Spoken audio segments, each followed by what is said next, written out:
What is the best technique for ankylosing spondylitis hip replacement cases या फिर fused hip replacement cases.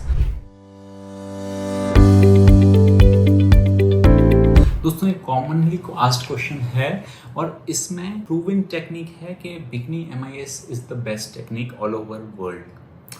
क्यों है ये बेस्ट टेक्निक, मैं आपको कंसेप्चुअली सिखाता हूँ कि एंकाइलोजिंग केसेस जो हैं और जो फ्यूज्ड हिप के केसेस हैं उसमें बेस्ट टेक्निक जो है बिकनी MIS क्यों है। अब इसके कारण समझते हैं हम मॉडल की मदद से। ये आपका हिप जॉइंट है, हमारा हिप जॉइंट जो है डिस्लोकेट हो सकता है, आप इसको मूव कर सकते हैं। तो जब हम पोस्टीरियर अप्रोच करते हैं तो जो कट लिया जाता है नेक कट का, वो पीछे से निकाल के डिस्लोकेट करके किया जाता है। एंकाइलोजिंग के केसेस में क्या होता है कि ये हिप फ्यूज हो जाता है। AVN के केसेस अलग हैं दोस्तों।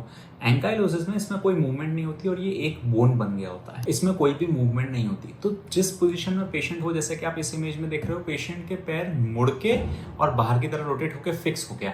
अब जब आप बेहोशी दोगे तो वो पास में नहीं आएगा, वो एक बोन बन चुका है और दोनों पैर खुले हुए हैं। तो जो पोस्टीरियर अप्रोच या फिर साइड में से टेक्निक से करते हैं, जो ओल्ड टेक्निक है, उसमें आप पेशेंट की पोजीशनिंग ही नहीं कर पाओगे।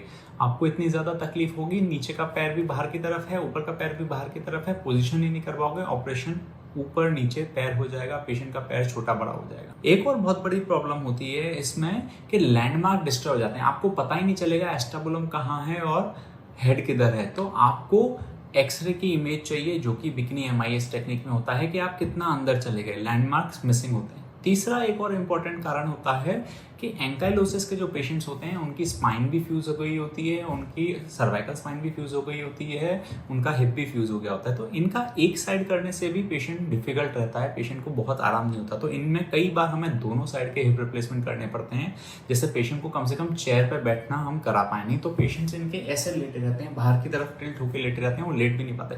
तो दोनों साइड अगर करना है तो भी हमें बिकनी MIS टेक्निक से ही करना पड़ेगा, क्योंकि वो सीधा लेटा के हो सकती है।